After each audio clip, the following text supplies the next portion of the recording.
we're here at the AppSense booth at Citrix Synergy 2016, and I'm with Jeff Gonzalez, who's going to give us a little overview of who AppSense is. Yep. How are you doing? How are you doing?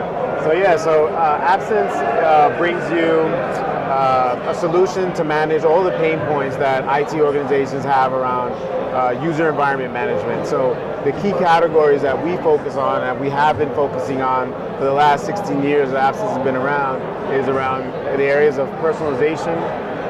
So having the ability to offer a consistent user experience for your end users, but still make it easy and manageable for IT admins to make it possible for users to have settings roam with them. Security, so to provide a way to protect the endpoints and secure it through a very mature application access control technology that leverages whitelisting, blacklisting, and our trusted ownership checking to prevent unknown executables from running in your environment, so it'll block your ransomwares and your malwares. We also know that IT administrators struggle with managing privileges for the end users, or the privileges that they have, that users have on their endpoints. So we make it possible so that IT admins don't have to make an end user a full-on administrator of their Windows environment in order to allow an application to run in an admin mode should it require it. We also address policy management, and we make it very easy to replace all of those methods that IT administrators today are using to really standardize their images, like replace group policy settings, replace having to create complex and long logon scripts. And we provide a multi-threaded way to provide policy settings, not just at logon, but throughout the user session between logon and logoff. We manage the user's data through our own enterprise file and syncing sharing technology that we've built from the ground up. So we provide a way for users to have a secure way to manage their data that exists in your data center through a virtual appliance, a virtual broker that will connect the end user to the data that exists in your on-prem storage. We're also leveraging our enterprise file syncing sharing solution to make and address specific user UEM use cases. For example, finding a way to have a Windows folder redirection alternative so that you can synchronize the local files that are on a user's laptop, for example, that go off your network, okay, and do it in a secure way, and do it in a way that's easy for IT to have control and put controls in place to manage the flow of that data. We also address pain points around performance.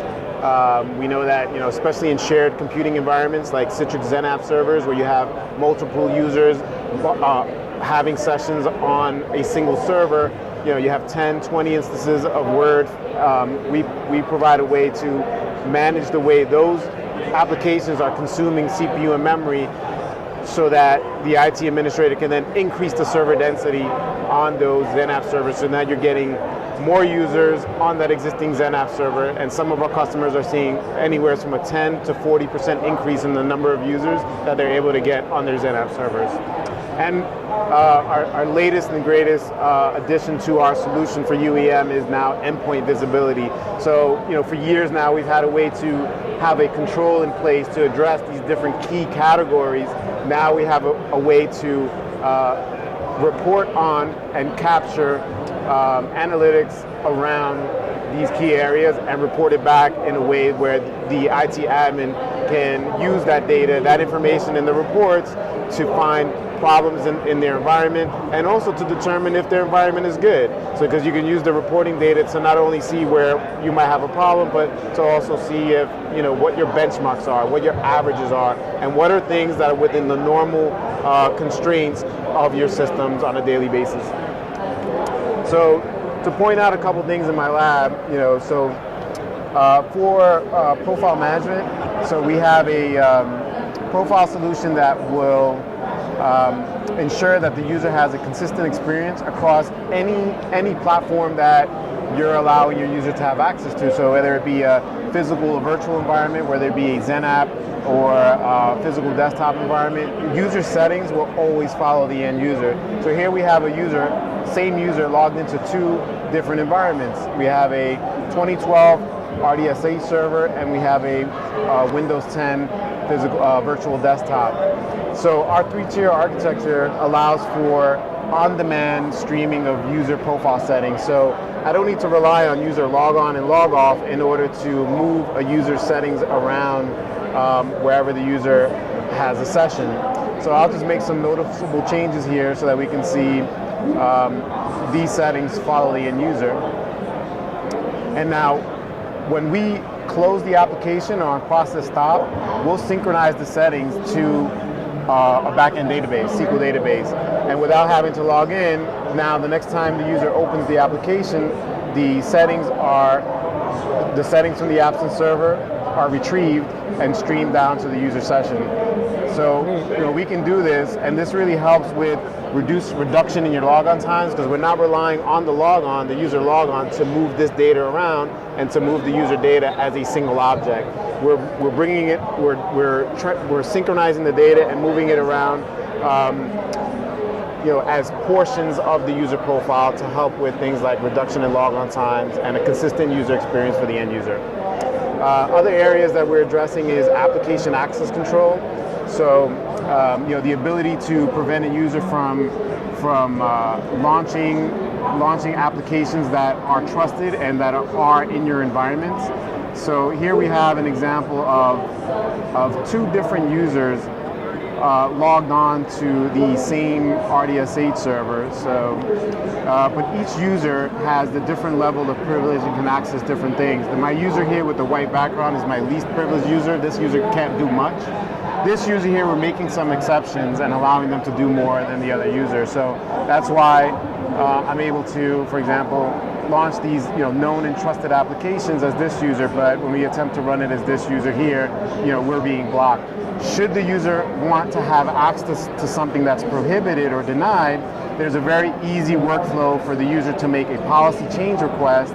And even if this device, if this endpoint is off your network, the end user can request that they be allowed to run it. This could be a plugin or an install for a new printer, for a printer driver that for a printer they just purchased. And so therefore they may need to be able to not only run that prohibited item, but also to run it with elevated privileges.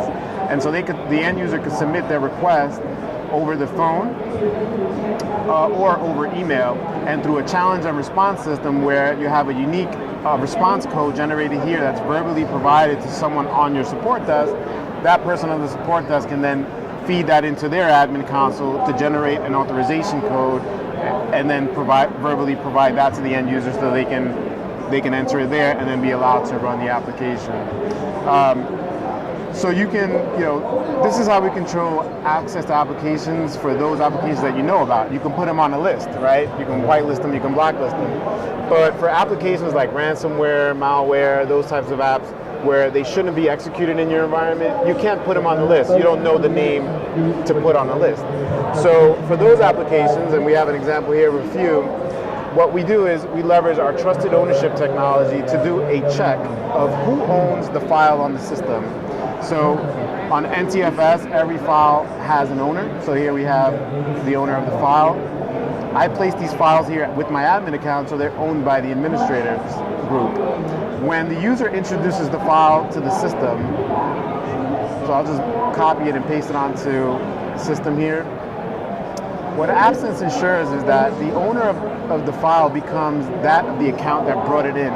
So even if the user unknowingly clicks on a link on a website and that link runs a script to download some malicious software, AppSense, once it hits the system, AppSense ensures that the owner of that account becomes the account that it brought it in.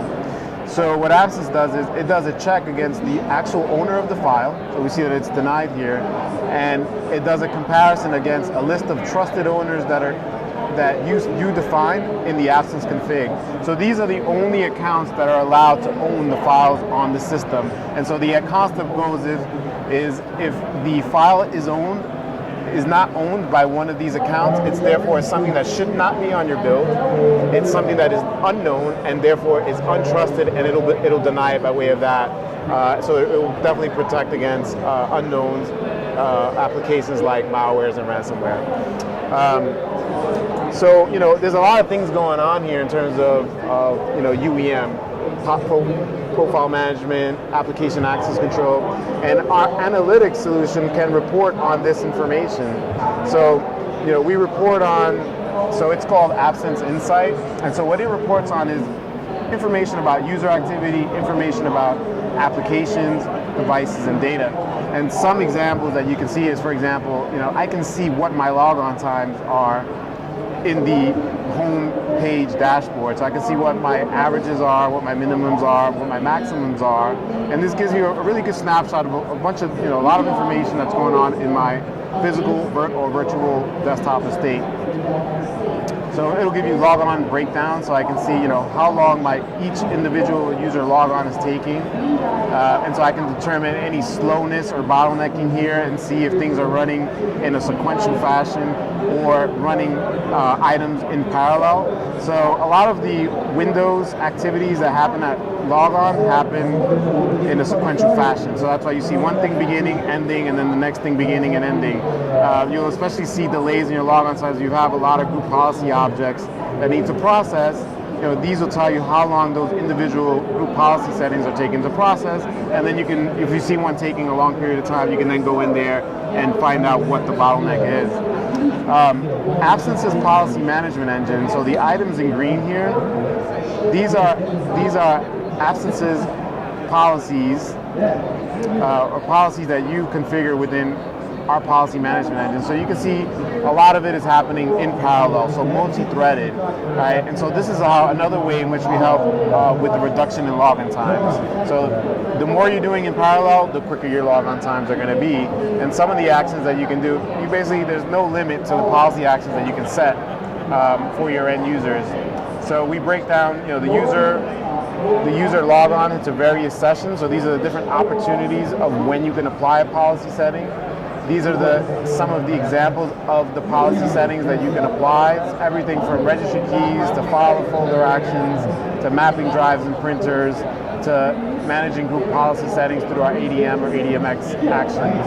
And you can see how long all of this is taking by leveraging AppSense Insight, our analytics solution. Great. Well, thanks for taking the time to speak with VMblog, and we hope you have a great show. All right, thank you.